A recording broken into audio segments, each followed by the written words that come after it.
Bhalagwe, my son. About his disappearance, you talk of exile. About his death, you talk of findings. About the killings, massacre and genocide, you talk of madness, insanity and disturbances.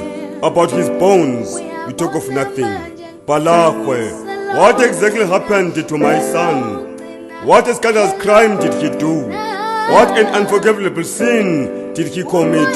How did he become the enemy of the state at the age of 16? For he was hunted down by the state agents, the 5th Brigade, who had no sixth sense, the common sense.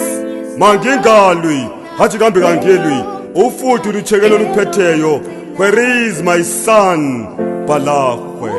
Kamandama mine disaster in Wankele 70s gave an explanation. Marikana in Lokvele Mzansi gave an apology.